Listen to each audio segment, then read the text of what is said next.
Subscribe to Dr. Nightmare Channel now.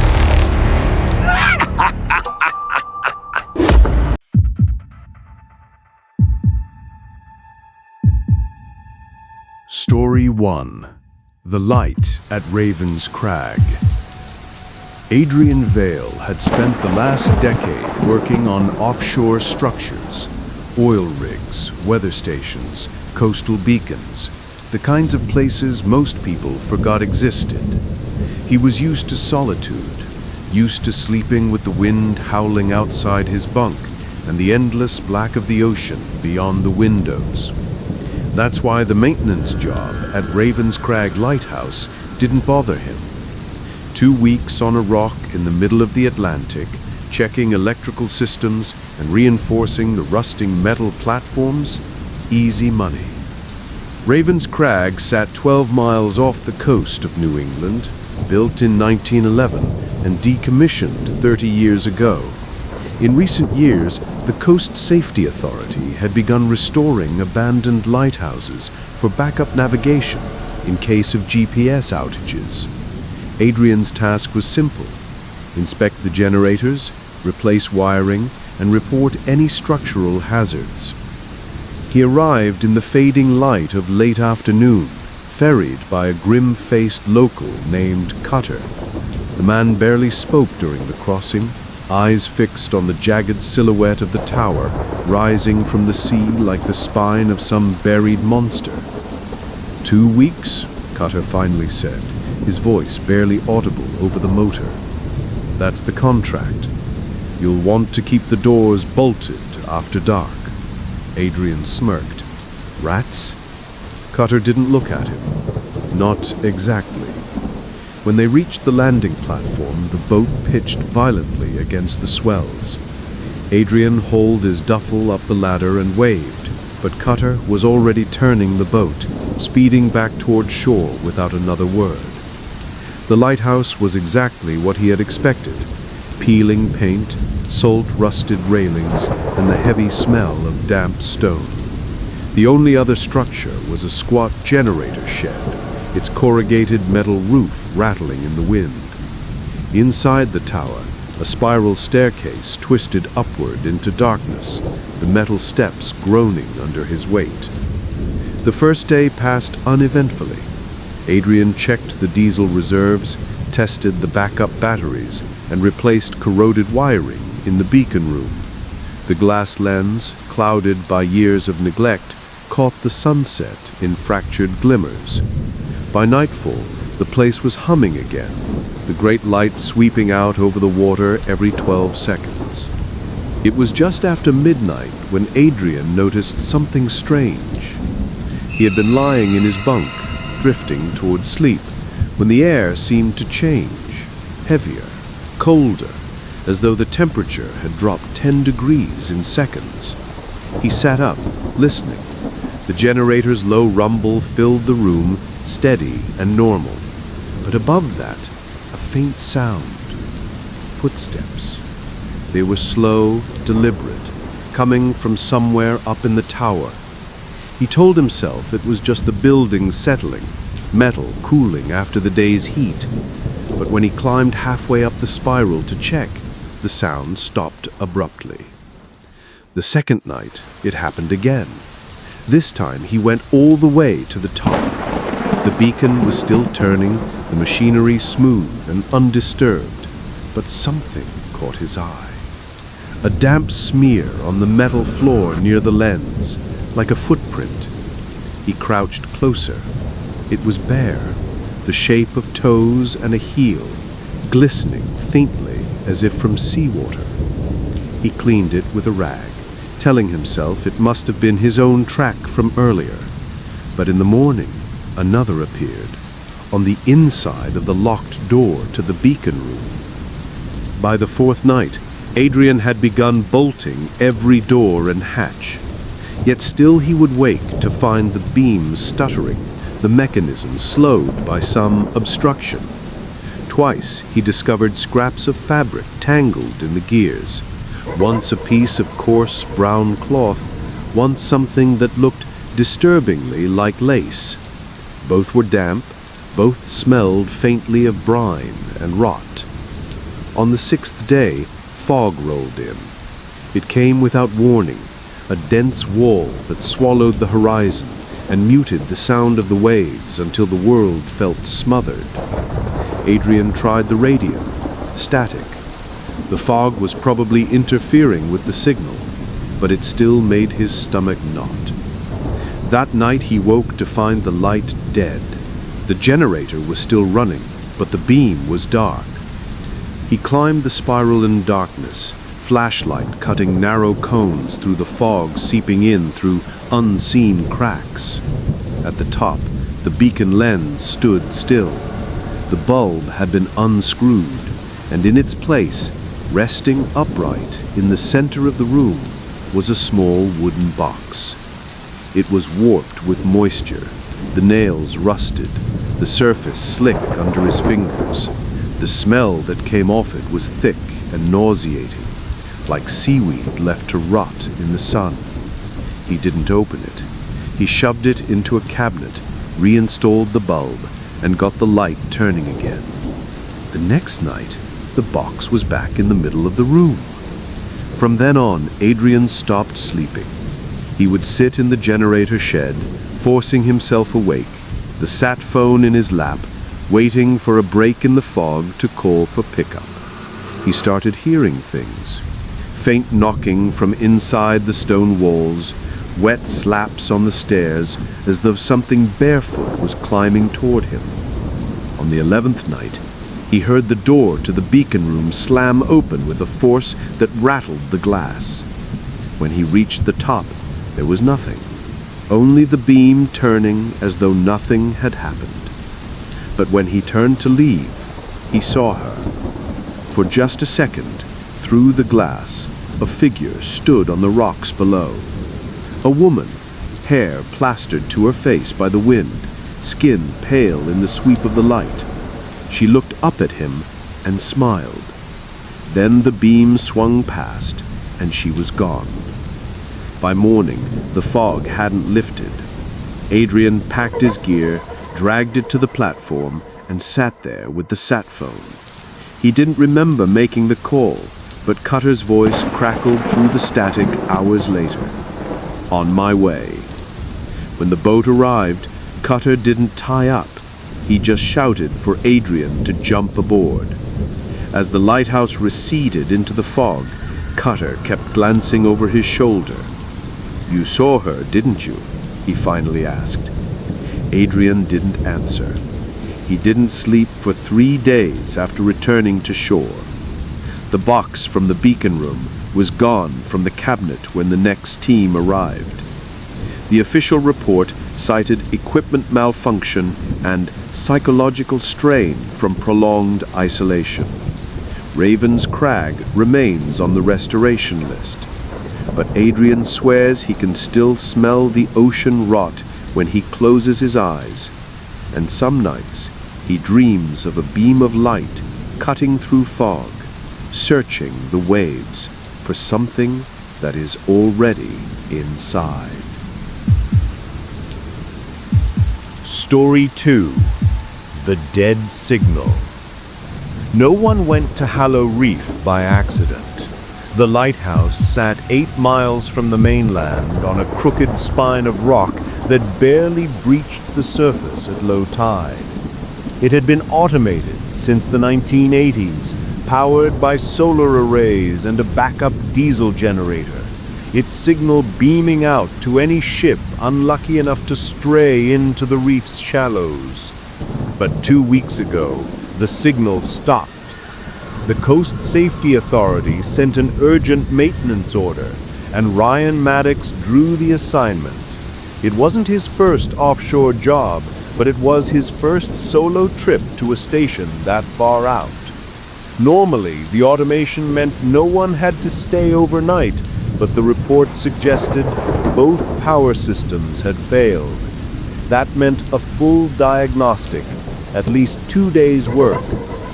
The weather was clear when he left, the sea calm enough for the small service boat. The skipper, a grizzled man named Merton, didn't waste words. You'll have the place to yourself, Merton said as they approached the reef. Signal's been dark for a week.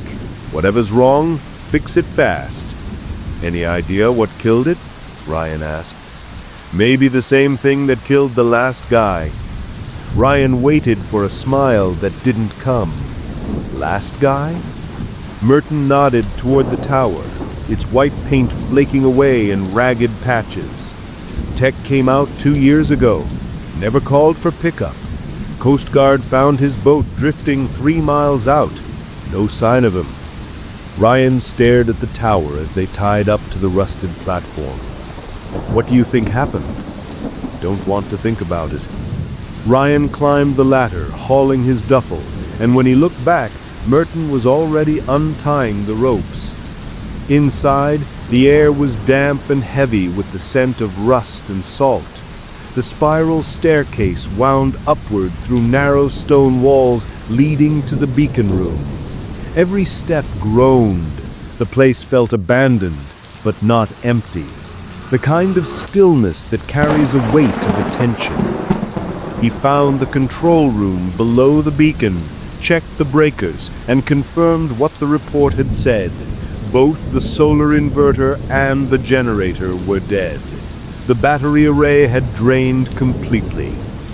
The first night, Ryan slept in the storage room at the base of the tower. It was warmer there, and the thick stone blocked the wind. Around 2 a.m., he woke to a faint sound, not the creak of metal or the wind's moan through the cracks, but a slow, deliberate scraping, like something being dragged across the floor above him. He grabbed his flashlight and climbed the stairs. The sound stopped when he reached the top. The beacon room was dark except for the thin spill of moonlight through the fogged glass. Nothing had moved. The second day, he worked on the generator. The damage didn't make sense. The fuel lines were intact, but the intake was clogged with some kind of slimy, fibrous mass, like seaweed mixed with hair. It smelled like rotting fish. He scraped it out, flushed the system, and got the engine coughing back to life. By nightfall, the beacon was turning again, its light sweeping the waves.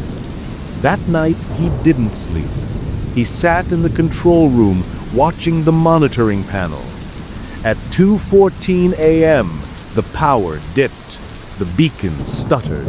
And then the panel lit up with a signal he didn't recognize. A shortwave transmission coming from the tower's own emergency channel. He put on the headset. Static hissed in his ears, followed by a faint voice. Is anyone there? It was distorted, almost underwater, but definitely human. Who is this? Ryan asked. The voice didn't answer. Instead, the static deepened into a low hum, and a second voice, much closer, whispered into his other ear. Turn the light off. Ryan ripped the headset off. The panel was dead again. The third day, the fog rolled in. By mid-afternoon, the tower was swallowed in a white haze so thick he couldn't see the water from the platform. The sound changed, too. The waves faded, replaced by a muffled silence that pressed against his skull. At dusk, he heard the scraping again. This time, it came from below. He grabbed his flashlight and descended the spiral. The lower storage room was colder than it had been, the air damp enough to bead on his skin. In the center of the floor sat a wooden crate he didn't remember seeing before. It was old, the plank swollen and dark, the lid nailed shut. Something inside shifted when he touched it, a slow, wet slosh. He left it where it was. That night, the beacon failed again. Ryan climbed to the top and found the bulb shattered on the floor. A trail of wet prints, bare, wide, and oddly long, led from the lens to the far wall, where they stopped abruptly. He didn't sleep. He sat with the sat phone in hand, staring at the fog. At 2:14, the emergency channel lit up again. This time the voice was clear. "You shouldn't be here." He didn't answer. By dawn, the crate was gone. On the fourth day, the fog didn't lift.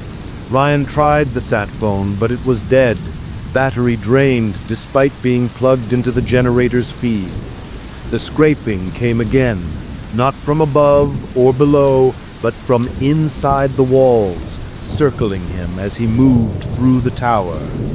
By nightfall, he was barricaded in the control room, every door bolted. The beacon room door rattled once, twice, then went still. He pressed his ear to the metal and heard something breathing on the other side. The knock came next, slow, deliberate, 3 times. He didn't move until dawn. When Merton finally returned for pickup on the 6th day, the fog was still thick. Ryan hauled his bag onto the boat without looking back. "You get the light working?" Merton asked. Ryan shook his head. "Leave it dark." Merton didn't press him. The official report says the generator failed again within 24 hours of Ryan leaving. No one has been back since. But sometimes on clear nights, fishermen claim they see the beam at Hallow Reef sweep across the water and swear they hear a voice on their radios telling them to turn toward the rocks. Story 3: The Black Beacon. When the call came, Erin Dwyer almost turned it down. She was an independent electrical contractor, and the job sounded like more trouble than it was worth. A defunct lighthouse 30 miles off the Oregon coast. No reliable dock, no power, and a vague request from a maritime research group to inspect the signal equipment. The pay was triple her usual rate, but it also meant 3 days completely alone. She told herself it was just another isolated job. She'd worked in storm-battered fishing towns, slept in gutted power stations, and done repairs on radio towers swaying in winter gales. A lighthouse was nothing new. The supply boat dropped her at the edge of a narrow concrete platform. The tower loomed above her, taller than she expected, its white paint long since peeled away, leaving mottled gray stone. Rust streaks ran down from the bolts like dried blood. Above, the glass of the beacon room glinted in the pale morning sun. The skipper, a man named Harlow, didn't cut the engine.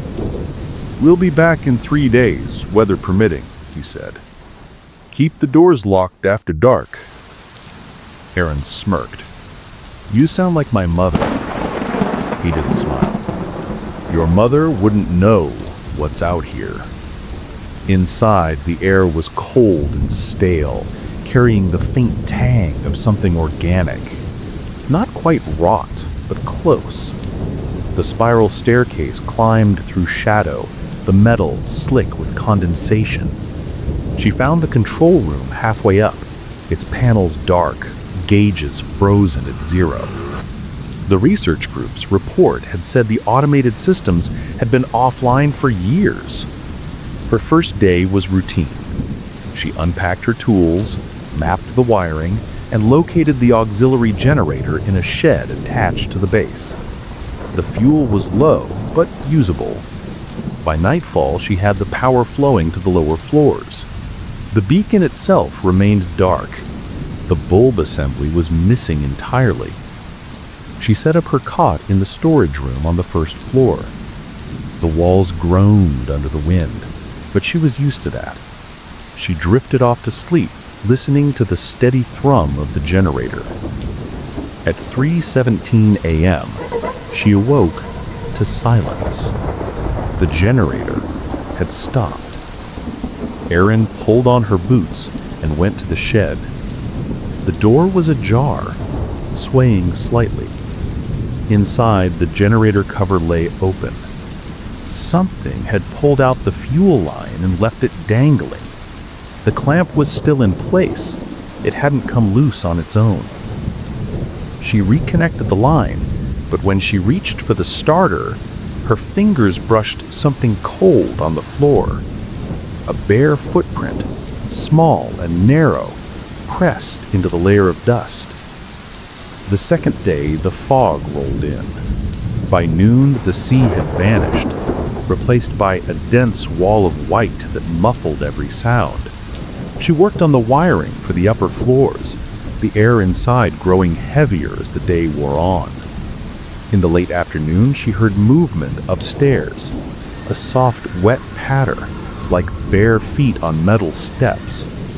She climbed to the beacon room. The glass panes were streaked with moisture, but one was fogged over from the inside, as if someone had stood there, breathing on it. That night, she kept the tools beside her cot. Sleep came in fits. At some point, she dreamed she was in the beacon room, the fog outside pressing against the glass like a living thing. When she woke, she was halfway up the staircase, barefoot, with no memory of leaving her bed. On the third morning, she found the beacon assembly had been replaced. The missing bulb was back, seated perfectly, the wires connected. It was coated in a thin film of salt.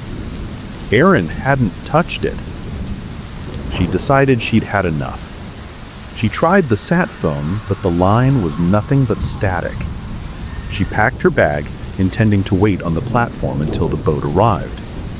But when she stepped outside, the fog was so thick she couldn't see the edge of the platform, and the air felt wrong. Too still, too heavy, as if she'd stepped underwater. Somewhere inside the fog, a low tone began to hum. It was deep, almost subsonic, and she felt it in her bones before she heard it in her ears. It pulsed, steady and slow, like a heartbeat. That night, the light came on. She was in the control room when the beacon began to turn, its beam cutting through the fog in sweeping arcs. She hadn't touched the controls. The generator was still off. The hum grew louder. She felt it pressing into her skull, rattling her teeth. She climbed to the beacon room, and for a moment the fog outside cleared just enough for her to see the water below. Something was moving in it. Not a boat, not a fish. Something vast. Its shape indistinct in the beam's flicker. The surface bulged and shifted as it passed beneath the platform, and for a second she thought she saw an eye, the size of a manhole cover, staring up at her. She stumbled back, hitting the glass. The hum peaked, vibrating through her ribs. The beam passed over the water again, and the thing was gone. The rest of the night, the light turned on and off at random, the hum rising and falling with it. She didn't leave the control room. When Harlow's boat arrived on the third day, the fog lifted as if it had never been there. The light was dark again. "You look like hell," Harlow said as she climbed on board. "Something is wrong with that place," she said. He glanced at the tower, its glass catching the morning sun. "Something's been wrong with it since before I was born." Back on shore, she filed her report. She left out the footprints, the light, the hum, and the thing in the water. The research group never sent another technician. And sometimes, when she's lying in bed at night, Erin feels the mattress vibrate in a slow, steady pulse, as if the hum has followed her home.